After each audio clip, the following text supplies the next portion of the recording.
Right to living and right to equality, అలాగే right to privacy, ఇవన్నీ కూడా constitution మనకిచ్చినటువంటి హక్కులు, ప్రాథమిక హక్కులు అంటాం, ఫండమెంటల్ రైట్స్ అని మనం అంటాం. మరి వీటి విషయంలో ఏదైనా ఉల్లంఘన కనుక జరిగినట్టయితే ఖచ్చితంగా మనం కోర్టును కనుక ఆశ్రయించినట్టయితే కోర్టు మనకు సరి అయినటువంటి సమాధానం ఇస్తుంది అనడానికి నిలువెత్తు నిదర్శనం బాంబే హైకోర్టు నాగ్పూర్ బెంచ్ ఇచ్చినటువంటి ఈ తీర్పే. ఈ సదర్ కేసులో ఇచ్చినటువంటి తీర్పు యావత్ దేశానికి కూడా ఒక రకంగా చెప్పాలి అంటే it's a kind of model code. మిగతా అన్ని కోర్ట్స్ కూడా ఇది ఒక రెఫరల్ ఆర్డర్గా కూడా మిగిలిపోతుంది. అలాగే ప్రతి సిటిజన్ కూడా న్యాయం, చట్టం అనేవి మన వైపు ఉన్నాయనేటువంటి ఒక భావాన్ని పెంపొందింపజేసేటువంటి విధంగా ఉంది. మరి ఆ కేసు ఏంటి, ఏ కేసులో ఈ విధంగా Bombay high court at its Nagpur bench deliver చేసింది, ఆ జస్టిసెస్ ఎవరు అనేటువంటి అంశాలన్నింటినీ కూడా మనం తెలుసుకునే ప్రయత్నం చేద్దాం. Justices Urmila Joshi and Nivedita Mehta. ఈ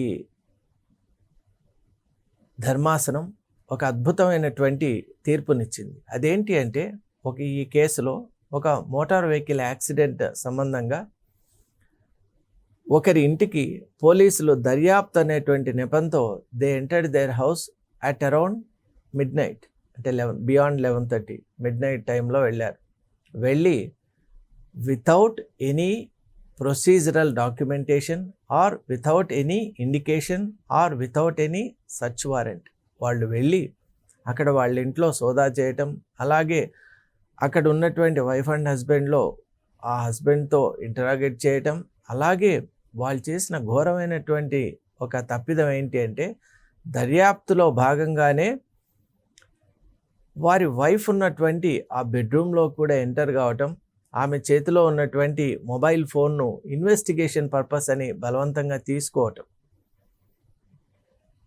మరి ఇదొక్కసారి కనుక మనం ఆలోచన చేసినట్టయితే ఆ సదరు పిటిషనర్స్ వాళ్ళ పేర్లు ఖుష్బూ అండ్ ఇద్రిస్ ఖాన్గా మనం చూస్తున్నాం. కాబట్టి సరే, పిటిషనర్స్ ఎవరైనా కూడా కేసు అనేటువంటిది ఇక్కడ చాలా ముఖ్యం. పోలీస్ ఏ విధంగా వాళ్ళకున్నటువంటి ఏ పవర్స్తో వాళ్ళ విధమైనటువంటి ఇన్వెస్టిగేషన్ ప్రొసీజర్ను ఫాలో చేశారనేది ఇక్కడ మనం గమనించాలి. మనకి ఇన్వెస్టిగేషన్ కూడా బిఎన్ఎస్ఎస్లో చాలా స్పష్టమైన ప్రొసీజరల్ యాక్టివిటీ ఉంది. భారతీయ నాగరిక్ సురక్షా సంహిత బిఎన్ఎస్ఎస్ మనకు చాలా స్పష్టంగా చెప్తోంది. ఏదైనా ఒక అంశం జరిగినప్పుడు మనం ఎలా ఆ అంశాన్ని, అంటే దాంట్లో డీటెయిల్డ్ ప్రొసీజరింగ్ అలాగే డీటెయిల్డ్ స్ట్రక్చరింగ్ ఉంటుంది. ఒక పోలీస్ ఇన్వెస్టిగేషన్ ఎలా జరగాలి, అలాగే అక్కడ విమెన్తో డీల్ చేసేటప్పుడు ఖచ్చితంగా ఒక లేడీ కానిస్టేబుల్ ఉండాలి. మరి వెళ్ళినటువంటి పోలీస్ ట్రూప్లో లేడీ కానిస్టేబుల్ లేరు. మరి ఇట్స్ ఏ క్లియర్ వైలేషన్. అలాగే you cannot intrude or enter into the bedroom of a women without her consent. అది ఎంత మీ ఇన్వెస్టిగేషన్ అయినా కూడా you are not suppose to enter. అది without valid documentation, search warrants లేవు, మీకు దానికి కావాల్సినటువంటి మిగతా ఫ్రేమ్వర్క్ లేదు. అలాగే అన్నిటికంటే ఇప్పుడు మనం డిజిటల్ ఏజ్లో ఉన్నాం కాబట్టి ఆడియో వీడియో కవరేజ్ కూడా మీరు చేయాలి. కోర్టు ఆ ఆదేశాలు కూడా ఇచ్చింది, ఆనరబుల్ కోర్టు. కాబట్టి ఎందువల్ల అంటే అనేక రకాలైనటువంటి దుర్వినియోగం కూడా జరుగుతున్నటువంటి నేపథ్యంలో ఖచ్చితంగా ఆడియో విజువల్ ప్రజెంటేషన్ ఉండాలి. అలా ఉన్నప్పుడే మీరు చేసేటువంటి చర్యలు, అది కూడా with detailed documentation, prior information, ఇదంతా మీరు ఇచ్చినప్పుడే సాధ్యం. మరి అక్కడ మీకు డాక్యుమెంటేషన్ లేదు, అలాగే మీరు ప్రొసీజర్ను పక్కన పెట్టారు, and you have entered into the bedroom of a women without her consent. ఇంకోటి, forcefully you have taken her mobile phone for investigation. Case ఎటువంటిదైనా ఏదైనా కూడా పద్ధతులు అనేవి ఉంటాయి. వాటిని భారతీయ నాగరిక సురక్షా సంహిత బిఎన్ఎస్ఎస్లో ఇక్కడ ప్రొసీజర్ ఉంటుంది. అలాగే బిఎన్ఎస్లో కావలసిన శిక్షలు ఉంటాయి. భారతీయ న్యాయ సంహిత బిఎన్ఎస్లో ఏ నేరానికి ఏ శిక్ష అనేది బిఎన్ఎస్లో ఉంటుంది. ఒక నేరం అనేటువంటిది మోపబడినప్పుడు లేదా ఒక ఇన్సిడెంట్ కానీ యాక్సిడెంట్ జరిగినప్పుడు ఇన్వెస్టిగేషన్ చేయాలన్నా, నేర నిరూపణ చేయాలి అన్నా, ఎవిడెన్స్ ప్రొడ్యూస్ చేయాలన్నా అన్నిటికీ ఒక ప్రొసీజర్ ఉంటుంది. మరి ఆ ప్రొసీజర్ను చూపించేది బిఎన్ఎస్ఎస్ సురక్ష. దాంట్లో పేరే ఎంత బాగా పెట్టారు చూడండి, నాగరిక్ సురక్షా సంహిత అని పెట్టారు. అంటే సిటిజన్స్ వెల్ఫేర్నే కోరుతోంది. మరి ఇక్కడ you are really acting against the welfare, against the privacy. And when you are dealing with women, కనీస గౌరవ మర్యాద ఉండనవసరం లేదా? మీరు అక్కడ ఉన్నటువంటి పోలీస్ బృందం ఒక మహిళతో ప్రవర్తించేటప్పుడు మీరు ప్రవర్తించేటువంటి తీరు అలాగే ఉంటుందా చెప్పండి? మన విధానం, న్యాయం, మన చట్టం ఇవన్నీ కూడా మహిళలకు ఎప్పుడు కూడా సరి అయినటువంటి గౌరవాన్ని ఇస్తున్నాయి, ఇంకా ఎక్కువ గౌరవాన్ని ఇస్తున్నాయి. అలాగే వారితో డీల్ చేసేటప్పుడు ఖచ్చితంగా అక్కడ మీ టీంలో ఒక లేడీ కానిస్టేబుల్ ఉండాలి, లేడీ పోలీస్ ఆఫీసర్ ఉండాలి. Without that you cannot really make any investigation. ఇంకోటి, మీరు వెళ్ళిన టైం ఎటువంటిది? You have gone around midnight, అంటే పర్మిసిబుల్ టైం కాదు. అలాగే మీ టీం సరిలేదు. సరే, ఇవన్నీ లేకపోయినా డాక్యుమెంటేషన్ అయినా ఉందా అంటే అది లేదు. అది కూడా లేకపోయినా ఆడియో విజువల్ ప్రజెంటేషన్, అంటే ఆడియో విజువల్ ఆ స్క్రీనింగ్ అన్నా ఉందా అంటే అది కూడా లేదు. అంటే అక్కడ నిజంగా ఏం జరిగింది అనేటువంటిది ఎలా తెలుసుకుంటారు? ఆనరబుల్ కోర్ట్ ఎలా జడ్జి చేయాలి? మీరు ఒకవేళ కనుక ఇప్పుడు వాళ్ళు పిటిషన్ కనుక వేయకపోయినట్టయితే అది నడిచేదే. మరి ఒక్కచోట నడుస్తోందంటే ఇంతకు ముందు కూడా నడిచింది, ఇప్పుడు నడిచింది, ఇక నడవబోతోంది. అంటే ఇటువంటి ప్రొసీజర్ కంటిన్యూ అవుతుంది. నిజంగా we have to really say some good words with respect to petitioners. సరే, భయం అనేటువంటిది లేకుండా వాళ్ళు చట్టాన్ని ఆశ్రయించడం, అలాగే వాళ్ళు ఆ పిటిషనర్ చాలా చక్కగా పేర్కొన్నారు జరిగినటువంటి అంశం. అంటే they are ready to come in to terms with the law. చట్టం ఏం చెప్పిందో, చట్టం ప్రకారం వాళ్ళకి ఏదైనా శిక్షలు ఏమైనా ఉంటే తీసుకోవడానికి రెడీగా ఉన్నారు. కానీ the method of investigation is very important. అక్కడ మీకు డౌట్ ఉంది కదా అని చెప్పి you cannot intrude, you cannot evade the law, you cannot bypass the axioms of law or covenants of law.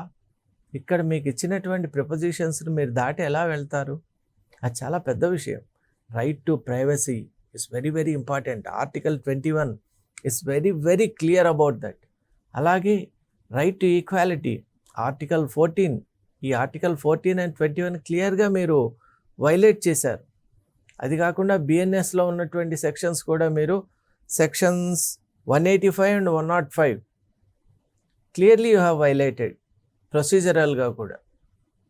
మరి దట్సే అంటే 185లో you did not carry any kind of required documentation, అలాగే ఆడియో విజువల్ స్క్రీనింగ్ లేదు. అలాగే 105కి వచ్చినట్టయితే you cannot forcefully take that mobile phone from her, అంటే ఆమె ప్రైవసీని భంగం చేయటమే అవుతుంది. కాబట్టి you are not entitle, you are not supposed, or you cannot do that. ప్రతిదీ కూడా లీగల్గా అన్నప్పుడు ఒక ప్రొసీజర్ ఉంటుంది, ఆ ప్రొసీజర్ ప్రకారమే చేయాలి. కానీ మనం పోలీస్ డిపార్ట్మెంట్లో ఉన్నాం కాబట్టి మనం ఏది చేసినా కూడా సరిపోతుంది అనుకుంటే అది పోలీసులకు కూడా కరెక్ట్ కాదు. అలాగే ప్రొసీజర్ లేకుండా పోలీసులే కాదండి, ఎవరు కూడా ప్రొసీజర్ తప్పి ప్రవర్తిస్తే అది చట్టపరంగా దానికి సరి అయినటువంటి శిక్ష పడుతుంది. అందుకే ఇప్పుడు Bombay high court at Nagpur bench కూడా చాలా స్పష్టమైనటువంటి తీర్పు ఇచ్చారు. అందులో నష్టపరిహారంగా అంటే కంపెన్సేషన్గా సదరు మహిళకు 10,000 రూపీస్ పే చేయాలి అని కూడా చెప్పారు. అంటే ఇది ఇక్కడ అమౌంట్ అనేది ముఖ్యం కాదండి, ఒక తప్పు జరిగింది అని కోర్టు నిరూపించింది. అలాగే కోర్టు బాధితుల వైపు అండగా నిలబడింది. పోలీసులైనా దర్యాప్తు పేరుతో చేసే దురాగతాలని తప్పు అని స్పష్టంగా చెప్పింది. మీరు right to privacy and right to equality అనేటువంటి 2 ఫండమెంటల్ రైట్స్ను మీరు వాటిని అతిక్రమిస్తున్నారని నిరూపించింది. మరీ ముఖ్యంగా ఎవరైతే ఈ పోలీస్ టీం ఉన్నారో వాళ్ళ నుంచి ఈ అమౌంట్ రికవర్ చేయాలి అని కూడా చెప్పింది. So this is a clear cut incident and instance where the honourable courts have come forward and they are very clear in their message. అంటే the courts are for the people, for the people at large అని చాలా స్పష్టంగా చెప్తున్నాయి. ప్రజల కోసమే న్యాయస్థానాలు అనేటువంటి ఒక అంశాన్ని ఈ తీర్పుతో కోర్టు చాలా చక్కగా నిరూపించింది. మనం అనుకుంటాం ఎవరు మనల్ని ఆదుకుంటారు అనేటువంటి ఒక ప్రశ్న కూడా కొన్ని సందర్భాల్లో వస్తుంది. honorable courts are there. Court will definitely come to the aid of the people. మనకెవరు లేరు, మనకు పలుకుబడి లేదు, మనకు కావాల్సినంత అన్ని హంగులు లేవు అని మనం అనుకొని అలా వెనక కూర్చోరాదు. మనం మన హక్కుల కోసం పోరాడాలి.